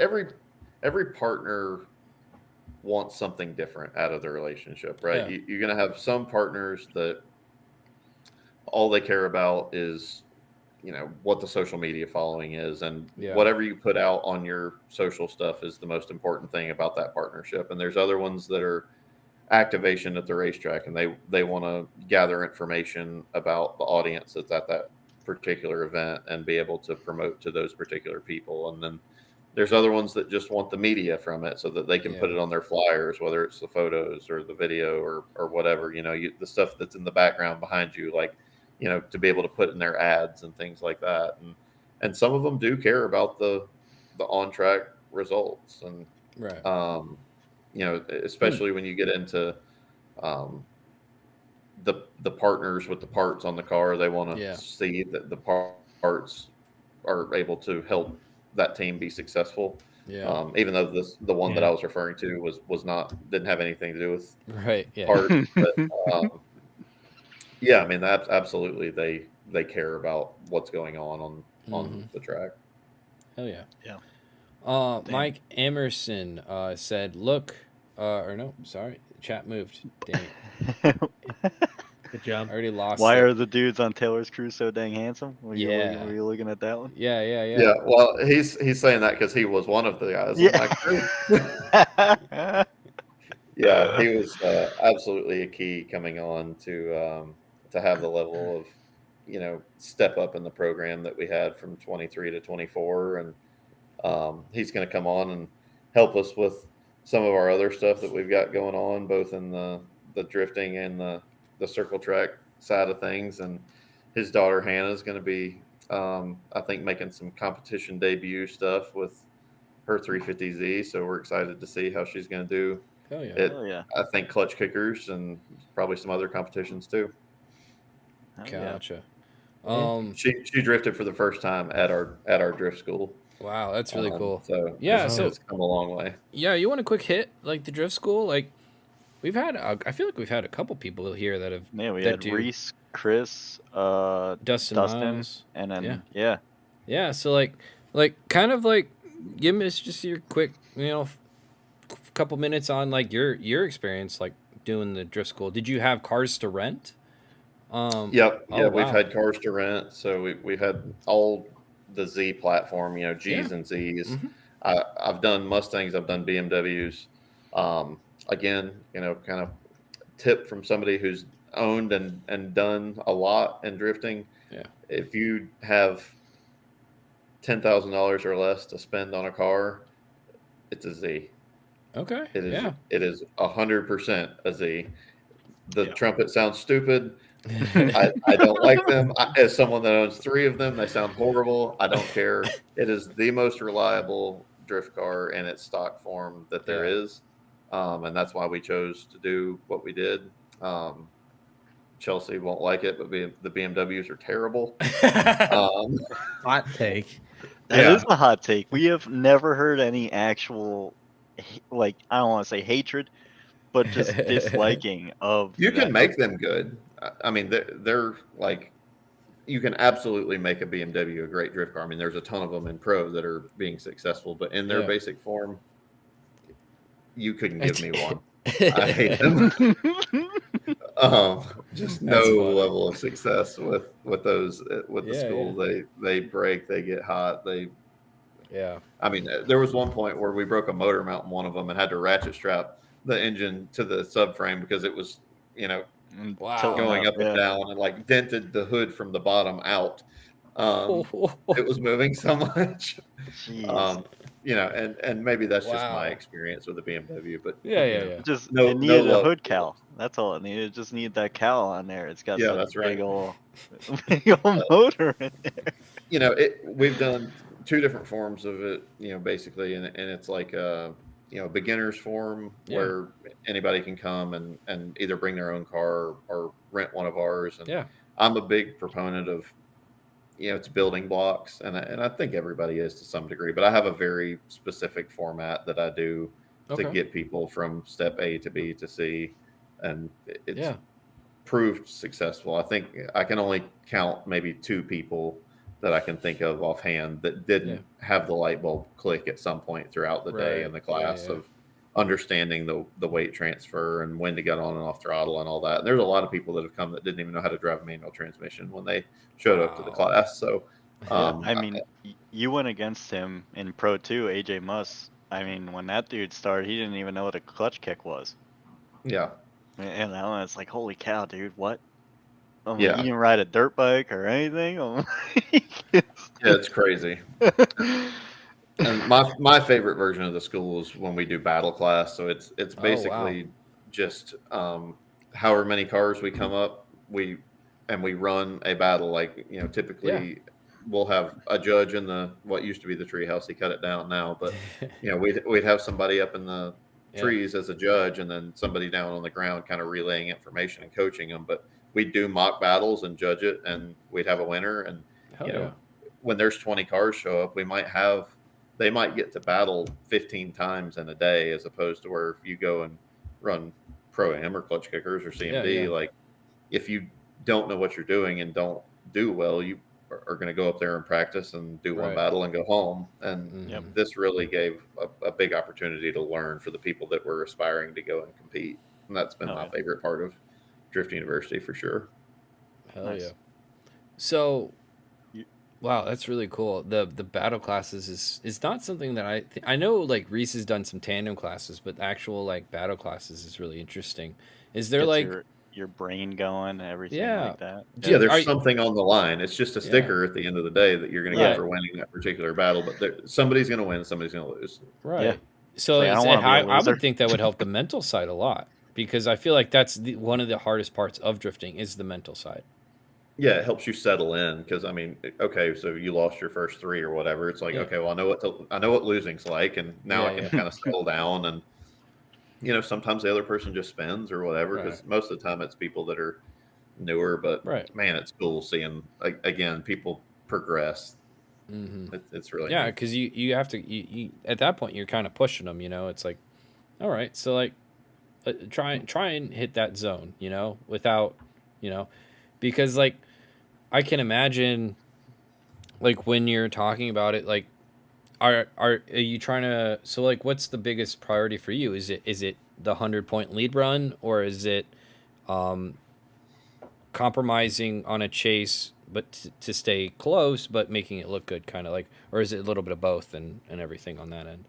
I've always tried to meet somebody where they're at in their progression. So, if they're already doing great lead runs, then we can critique that a little bit, but we work on the chase stuff and try and treat it like a real competition in the sense of most of the people in competitions, and this is true amongst grassroots, pro, and a lot of the time even up to pro spec. Like, if you go out there and make 2 clean laps and don't zero, there's a good chance you're going to win. Right. Yeah. Like Yeah. just go out there, start by making 2 clean laps, Right. and don't spin, don't straighten, even if the proximity is not there, and then work. Once you can do that consistently, then start building up on the rest of the stuff. But Okay. Yeah. man, I've seen people get their pro spec licenses and on occasion even their pro license by just adopting that mentality of I'm just not going to beat myself. I'm going to go out here and not beat myself today, and they can go rounds by just going out there and doing their thing and not making mistakes. Yep. Oh, it's true. Damn, yeah. 100%. So how, for someone that was like to come in to your school, like what do you charge like for the day, and if they wanted like a rental? So I think we did, if I'm not mistaken, I think we did $500 was the battle class, and that was bringing your own car. Yeah. Typically, it's like whatever the fee is, the rental car is, I think it's like $800 on top of whatever the battle or the school fee is. So I do it in half day increments, full day increments, and like in the middle of the summer when you can go more hours, I do like a daylight to dark thing. So there's a couple different options, but the rental I think is worth like $800 or something like that, and that comes with tires and fuel and all that. So yeah, it's worked out pretty cool. And where are you located again for that? I'm sorry, I did. So I live in South Atlanta, but we do most of our schools over at Mid Pond and near Birmingham. Okay, Right. how close is that to you? That's a couple hours, right? Yeah, it's like 2 hours, 2.5 hours. It's not that bad. No, All right. that's pretty cool. No, my buddy Michael Elsey has done every single drift university with me, and I've left a bunch of cars over there with him, and we've cycled through cars several times because they do get wore out and beat up and all that. You know, I had somebody drive one into a tree at Mid Pond. I've had them run off the road, Wow. you know, endless amount of times. They take a beating over there for sure. Yeah. Into a 100%. tree is crazy. Yeah. How do you even react to that? Like, it's just like, you all right? I've seen just about seen it all. So Yeah. like, I just walked over, turned the car off. That's funny. It's like, hey man, you really shouldn't have done that, but you know? It takes a lot for me to like get too riled up and too panicked. That doesn't really happen. You know, I got on fire one time. I didn't like that. But beyond that, you know, I'm generally pretty chill. Like Right. Ricky Bobby on fire, or Yeah, so in my last C6, it was kind of like a practice car. I had a firewall built in it, and it blew the O-ring out of the fuel cells, and it was very full. And then you're drifting, so fuel started leaking. splash. So I don't know how much fuel, but some fuel in the back of the car, and the car backfired one time, and it lit it and like blew the whole firewall out forward in the car. Like the whole firewall came kind of collapsing on me from the explosion in the fuel cell area. And then it was on fire. And then by the time that we realized what was happening, this was like still a stock wiring harness car. Yeah. And the Corvette's got a electronic hatch pop, so it wouldn't pop because the wiring had already burned up. So we ended up, this was at Mid Pond. My buddy Jared Pink grabbed a fire extinguisher, and I'm like, just bust the window. So he's like not thinking, and he throws the fire extinguisher through the back window, and then the fire extinguisher's in the Now fire. in the fire. So, I thought you were honestly gonna say like, "Yo, back that thing into the pond" or something crazy. No, he just reached into the fire like a beast and grabbed it back out, and we put the fire out. But like that car almost burned to the ground. Wow. Damn. Hey, you're not the first. You know, Colette had her little C6 fire that was a going thing. on. That was. I feel bad for that. I did not know about yours. So I mean, yours was an undocumented, no Yeah, it was a cameras test on. day. Yeah. It's on my YouTube. You can find it on my Oh, YouTube. okay. Okay. Wow, that's crazy.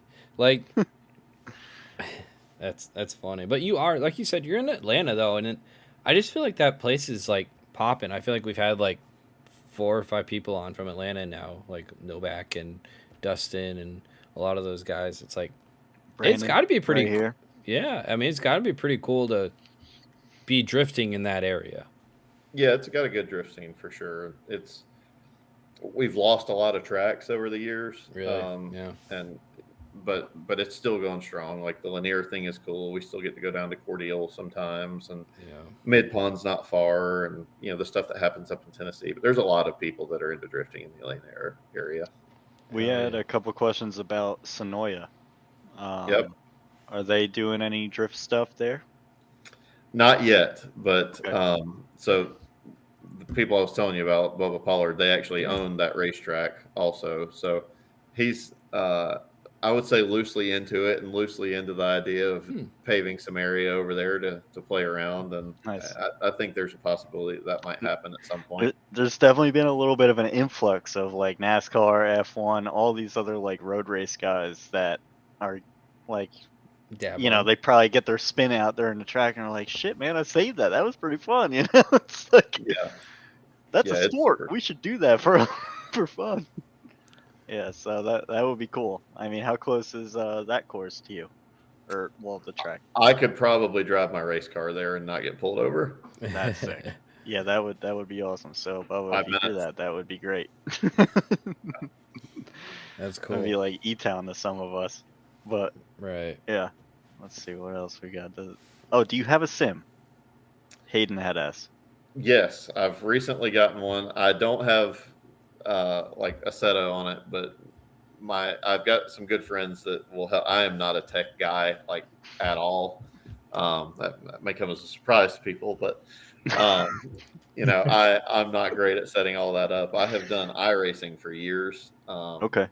So I've got it kind of set up for that, but I would like to get into it. I drove my buddy Wesley's sim, who's just a few miles away from me, and he's got a Seto and all that, and it's really super cool. He's got a Sim Magic rig, and mine's a little more basic than that. I got some Fanatec stuff and all, but it's nothing crazy, but it is an upgrade from like my little $129 Momo little deal that I ran iRacing on for so many years, just like a desk mounted thing. That's what I'm rocking. The old Logitech. What's your circle track rating or your license on iRacing? I think I'm at a B or something like that.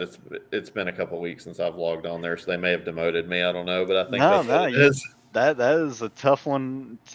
It's hard to get up there because you're just getting spun out or taken out by. Yeah, hey guys, it's the first lap. We have a lot more to go. Why are we trying to pass everybody on the first turn?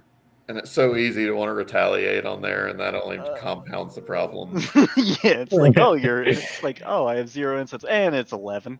It's like, okay, so frustrating. Cool. I do love iRacing. I do too. It's a love-hate. Yeah. That's cool. Fun. Yeah, well, maybe I'll find you on there. I'm definitely not that high on the circle track. That is friend me on there.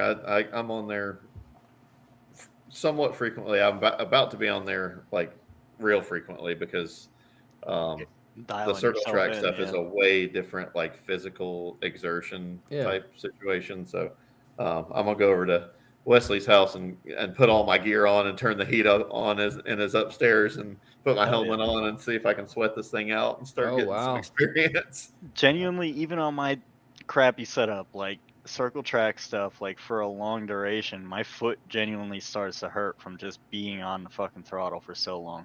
Yeah, it's like when you start having like the direct drive and the force feedback and all that, like it's a lot. Yeah, I start sweating even on this. I definitely have it cranked up way beyond what its limits should be. Like, I think when I opened it up, it was like, 15% of like power for this to keep it safe. I was like, how about 100? And I'm hearing the thing to scream to me through my headphones. I'm like, just turn it up a little bit more. It's fine. Everything is fine. Maybe if I win enough, I'll get a Boundless Racing sponsorship. Hey. Yeah, but I think we've kind of reached that time where we ask my favorite question, and obviously you aren't working with this guy next year or this year, but we always ask our guests, do you have an Andy Luck story? He's one of Yes. But it probably won't be similar to what Everyone else has been. to what everybody thinks Andy Luck, and they think like this hard ass dude, and Yeah. that guy is there if you If you bring him out. if you make an opportunity for him to be that guy, he can and will be that guy. But I'll tell you, I kind of I cracked that door. We had a situation where at Irwindale, this was years ago. This was probably 4 or 5, 6 years ago, something like that. We had a guy that was friends with a guy on our crew, and somehow ended up down on the the hot pit area, and stuck his phone through the fence and got a video of somebody going through there. And Andy, it got back to Andy because it was like a viral video at the time, had hundreds of thousands of views. And it was like the next day while we were still at the event, 'cause it was practice night. And Andy called me. I can still remember, like, we were biking out on the Santa Monica Pier when he called me, and he's like, "Who the hell is this guy?" And I'm like, "What are you talking about?" And I didn't even know the guy's name at that point. He was just friends with a crew member of ours. So he's like, "Who the hell is this guy?" And he's like, he was with your team, so like he's your responsibility, which is accurate.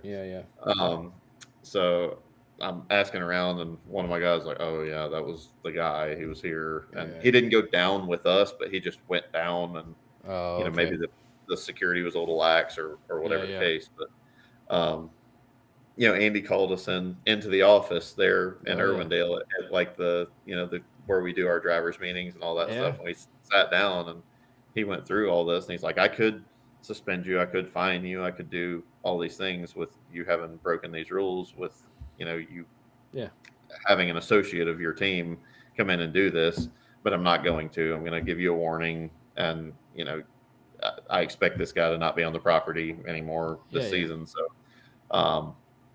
he could have, I could have unleashed the dragon or whatever you want to call it, but he took mercy on me that day and on our team, and really was cool in a time when he didn't have to be. Nice. Yeah, I mean, I think most of most of the stories of Andy is, it always starts off prefacing that, you hear how crazy, or I don't want to say crazy, but like angry he could get and passionate towards people. But then it always then follows up with, "Man, he made our time this much better," and like all these like nicer things, and like it's almost always warranted. I'll like, nobody's ever just walking around and him be like, "Hey, F you." No, as far as I have seen, I have never just seen him just giving people stray like anger. It's just always positivity until you walk in the hot pit with shorts on. You got some random media dude that didn't actually sign up and are trying to push the limits a little bit, or a ton of different things. And I mean, look, there's insurance and everything else for a reason, and you got to follow the rules, and the FD has an Andy to enforce the rules, and you may not like the way that he enforces them, but he doesn't have to enforce them if you don't break them. I think a lot of like these things come out early for like a lot of these like teams, and just people a part of the team in their career, because like we've been to so many drift events prior to that most of the time that are just very laxed. Like you can kind of just get away with just shit, and then like you go to FD and it's like, "We're drifting, baby," and it's like, no, actually, this is a profession now. We are at the top tier. You have to follow rules. There are rules, actually, not just like you shouldn't do that. Like it's definitely a bit more strict. You have to just actually abide by things. There's it's got to be known that there's some consequences. One of my current managers now at my work gave me a quote that I really like, that I've cascaded a few times now, and it's like, "I don't want you to go out there and be an asshole to anybody, but I do need everybody to know that you have asshole potential." And it's good. I think everybody knows that Andy has asshole potential. 100%. I mean, I definitely don't ever want to be on the receiving end. I've gotten into it with media guy a couple of years ago that was running the show, but now he's out on the track with us shooting again. And I say to him every time at the beginning of the year, I'm like, I'm sorry I was such a dickhead to you. Like, genuinely, I'm like, I'm sorry, dude. I'm like, I was just angry. I was late to the meeting. That was my fault, dude. Yeah. No, and So. I mean that's the thing is like I've had run-ins with Andy, good and bad, and it's all worked out in the end. But it's like you really do need that, especially with dealing with drifters, who let's face it, some of the grassroots events kind of just run by the seat of their pants. Let's be honest here. Yeah. So I mean, they're just doing everything they can to make the event happen, and everybody means well, but when you get to a higher level racing series, like you want to be taken seriously, you want the big companies to show up, you need to act serious, Yeah. I mean, if all you've ever driven was Apple Valley Speedway and then you come to FD and it's like, holy shit, I can't stand there. What do you mean? I can go anywhere at Apple Valley. Like, it's just like, for an example, like they have no safety real restrictions. Like, this is a totally different world out there. 100%. Awesome, guys. Well, I appreciate it, man, coming on. It's been a good one. Like, we got to hit all kinds of topics out here today. We did go all over the place. Yeah. I appreciate you guys making time to talk to me about it. And, even though I'm not going to be on the FD grid this year, we'll see you out there. Yeah, we're still going to see you around. Yeah. Still have a lot of friends. Hey, and just drive good life, bud. Y'all friends, and look forward to seeing y'all out there. And I do plan to be at Grid Life, and I'll have the at least what was the pro car out there in some form or fashion. So I'm looking forward to getting out there and seeing everybody at Road Atlanta. And we'll have a little booth set up, so y'all come by. Maybe and say, you can hey. just talk to Andy real quick and be like, "Yo, can I just jump in for a round? Mess some people up." Yeah, I think I know the rules and how that works, and I think I know how that conversation will go. Get burnt, buddy. But if you do, or when you do, at that time especially, Nate is going to need it, and he won't actually take it. So force a beer down this guy's throat, because he's going to be stressed out. He's going to be new baby daddy over here. Oh yeah. Get you some Budweiser. Yeah. All right, a little Yangling. Look at that. What is that? Stars and Stripes. That is American as it could get. Oh man. Well, again, I don't know if they serve Yingling in Atlanta. I don't know. They do. They do. Yeah. There's a billboard I saw. We're cooking with Crisco, buddy. Oh man. Yeah, like I said though, guys, thank you all for coming out and a little later show today, but it worked out. It was great. It was good fun. And I appreciate it.